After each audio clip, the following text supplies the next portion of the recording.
La vuelta al mundo en 80 días, capítulo 4,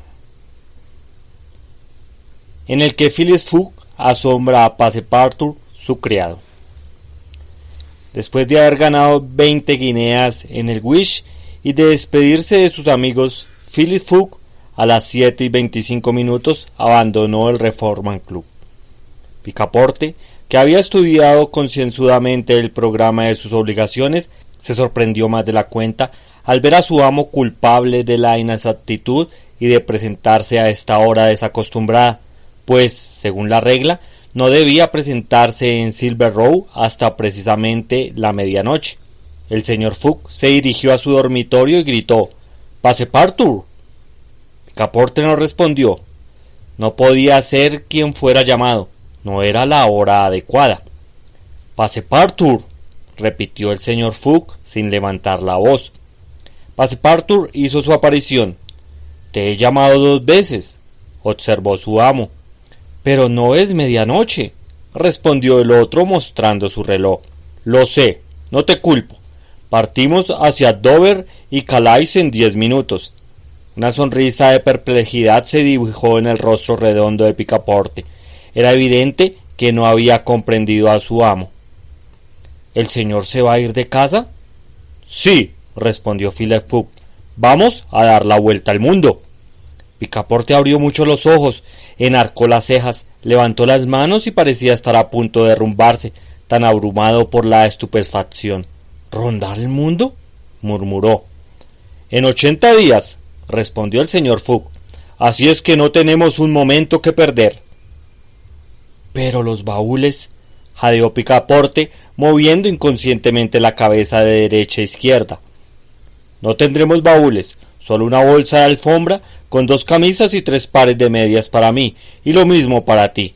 Compraremos nuestra ropa en el camino. Trae mi impermeable y mi capa de viaje, y algunos zapatos resistentes, aunque no caminaremos mucho. Date prisa. Picaporte intentó responder, pero no pudo. Salió, montó en su propia habitación, se dejó caer en una silla y murmuró: «¿Qué bien es eso? Y yo que quería quedarme callado». Se puso mecánicamente a hacer los preparativos para la partida, la vuelta al mundo en 80 días. ¿Era su amo un tonto? No. ¿Era una broma entonces? ¿Iban a Dover? Bien. ¿A Calais? Bien otra vez. Después de todo, Picaporte, que llevaba 5 años fuera de Francia, no lamentaría volver a pisar su tierra natal. Tal vez irían hasta París y le haría bien a sus ojos ver París una vez más. Pero seguramente un caballero tan receloso de sus pasos se detendría allí, sin duda, pero entonces no era menos cierto que se iba esta persona tan doméstica hasta ahora. A las 8, Picaporte había hecho la modesta bolsa de alfombra, que contenía los armarios de su amo y de él mismo. Luego, todavía con la mente turbada, cerró cuidadosamente la puerta de su habitación y bajó a ver el señor Fogg. El señor Fogg estaba muy preparado. Bajo su brazo se podía observar un ejemplar encuadernado en rojo de la Guía General y de Turismo de Vapores de los Ferrocarriles Continentales de Branchas, con su horario de llegada y salida de los vapores y ferrocarriles. Cogió la bolsa de la alfombra, la abrió y metió en ella un buen rollo de billetes del Banco de Inglaterra que le servía para ir a cualquier sitio. ¿No has olvidado nada?, preguntó él. Nada, monsieur. Mi machoustit y mi capa. Aquí están. Bien, toma esta bolsa de alfombras, entregándosela a Picaporte. Cuídala bien porque hay 20.000 libras en ellas. A Picaporte casi se le cae la bolsa, como si las 20.000 libras fueran de oro y le pesaran.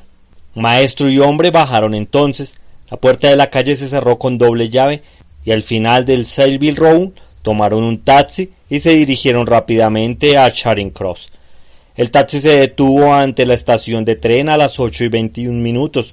Picaporte saltó de la caja, seguido a su amo, quien después de pagar el taxista se disponía a entrar en la estación cuando una pobre mendiga con un niño en brazos, los pies desnudos y embadurnados de barro, la cabeza cubierta con un mísero gorro del que colgaba una pluma harapienta y los hombros envueltos en un chal raído, se acercó y pidió limosna.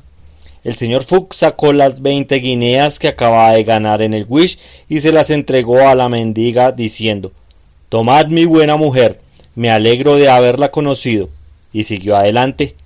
Picaporte tuvo una sensación de humedad en los ojos. La acción de su amo le tocó el corazón susceptible. Habiendo comprado rápidamente 2 billetes de primera clase para París, el señor Fogg cruzaba la estación hacia el tren, cuando vio a sus 5 amigos de la Reform. «Bien, señores», dijo, «me voy ya. Y si examinan mi pasaporte cuando regrese, podrán juzgar si he cumplido el viaje acordado». «Oh, eso sería totalmente innecesario, señor Fogg», dijo Ralph cortésmente.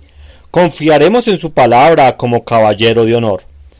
«¿No se olvida de cuánto tiene que volver a Londres?», preguntó Stuart.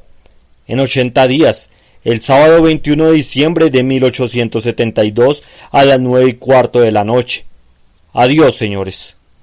Phileas Fogg y su criado se sentaron en un vagón de primera clase cuando faltaban 20 minutos para las 9. 5 minutos después sonó el silbato y el tren se deslizó lentamente fuera de la estación. La noche era oscura y caía una lluvia fina y constante. Phileas Fogg, cómodamente instalado en su rincón, no abrió los labios. Picaporte, que aún no se había recuperado de su estupefacción, se aferraba mecánicamente a la bolsa de la alfombra con su enorme tesoro. Justo cuando el tren atravesaba Sydenham, Picaporte lanzó de repente un grito de desesperación. «¿Qué ocurre?», preguntó el señor Fogg. «¡Ay! Con la prisa me olvidé». «¿Qué?». «Para cerrar el gas en mi habitación». «Muy bien, joven», respondió el señor Fogg con frialdad. «Se quemará a su costa». Capítulo 5, en el que aparece una nueva especie de fondos, desconocidos por los hombres de dinero, sobre el cambio. Phileas Fogg sospechaba con razón que su partida de Londres crearía una animada sensación en el West End. La noticia de la apuesta se extendió por la Reform Club y proporcionó un tema de conversación apasionante a sus miembros. Desde el club pronto llegó a los periódicos de toda Inglaterra la presumida vuelta al mundo. Se comentaba, se discutía y se argumentaba con tanto calor como si se tratara de otra reivindicación de Alabama. Algunos tomaron partido por Phileas Fogg, pero la gran mayoría sacudió la cabeza y se declaró en contra. Era absurdo, imposible, declararon, que la vuelta al mundo pudiera realizarse, salvo teóricamente y sobre el papel. En ese mínimo de tiempo y con los medios de viaje existentes, el Times, el Standard, el Morning Post y el Daily News, así como otros 20 periódicos muy respetables, tacharon de locura el proyecto del señor Fogg. Solo el Daily Telegraph lo apoyó con vacilaciones. La gente en general lo consideraba un lunático y culpaba a sus amigos del Reform Club por haber aceptado una apuesta que delataba la aberración mental de su proponente. Aparecieron artículos no menos apasionados que lógicos sobre la cuestión, pues la geografía es uno de los temas favoritos de los ingleses y las columnas dedicadas a la aventura de Phileas Fogg fueron devoradas con avidez por todas las clases de lectores. Al principio, algunos individuos temerarios, principalmente el sexo débil, se adhirieron a su causa, que hizo aún más popular cuando el Illustrated London News publicó su retrato copiado de una fotografía del Reform Club. Algunos lectores del Daily Telegraph incluso se atrevieron a decir: ¿por qué no? Después de todo, cosas más extrañas han sucedido. Por fin, el 7 de octubre apareció un largo artículo en el boletín de la Real Sociedad Geográfica que trataba la cuestión desde todos los puntos de vista y demostraba la absoluta insensatez de la empresa. Todo, decía, estaba en contra de los viajeros, todo obstáculo impuesto tanto por el hombre como por la naturaleza, una concordancia milagrosa de las horas de salida y llegada, que era imposible, era absolutamente necesaria para su éxito. Tal vez podría contar con la llegada de los trenes a las horas señaladas en Europa, donde las distancias eran relativamente moderadas, pero cuando calculaba cruzar la India en 3 días y los Estados Unidos en 7, podría confiar más allá de toda duda en el cumplimiento de su tarea? Los accidentes de la maquinaria, la posibilidad de que los trenes se salieran de la línea, los choques, el mal tiempo, el bloqueo por la nieve, ¿no estaban todos en contra de Philip Fook? ¿No se encontraría al viajar en barco de vapor en invierno a merced de los vientos y las nieblas?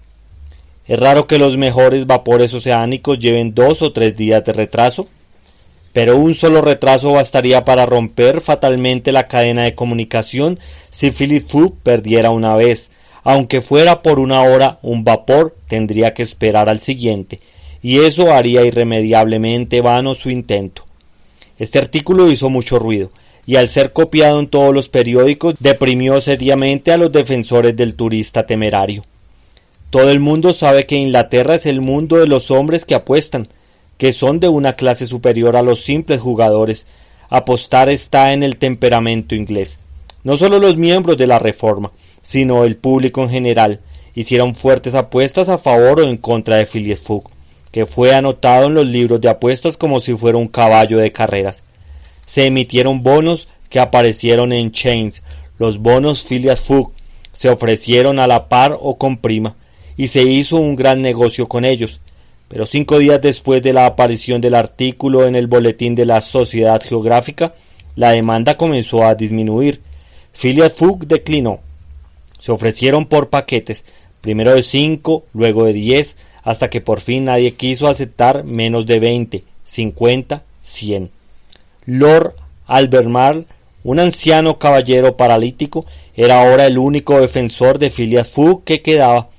Este noble señor, que estaba atado a su silla, había dado su fortuna por poder dar la vuelta al mundo, aunque le costara 10 años, y apostó 5.000 libras por Phileas Fogg.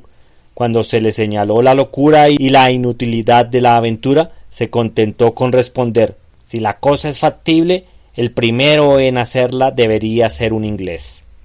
El partido de Fogg disminuía cada vez más. Todo el mundo iba en su contra, y las apuestas se situaban en 150 o 200 a 1, y una semana después de su partida se produjo un incidente que le privó de partidarios a cualquier precio. El comisario de policía estaba sentado en su despacho a las 9 de la noche cuando llegó a sus manos el siguiente despacho telegráfico: de Suez a Londres. Royan, comisionado de policía de Scotland Yard. He encontrado al ladrón de bancos Phileas Fogg. Envíen sin demora una orden de arresto a Bombay. Fix, detective. El efecto de este envío fue instantáneo. El pulido caballero desapareció para dar un paso al ladrón de bancos. Su fotografía, que estaba colgada con las del resto de los miembros del Reform Club, fue examinada minuciosamente y traicionó rasgos por rasgos la descripción del ladrón que había sido proporcionada a la policía. Se recordaron las misteriosas costumbres de Phileas Fogg, sus costumbres solitarias, su repentina partida, y parecía claro que, al emprender una vuelta al mundo con el pretexto de una apuesta, no había tenido otro fin que el de eludir a los detectives y despistarles.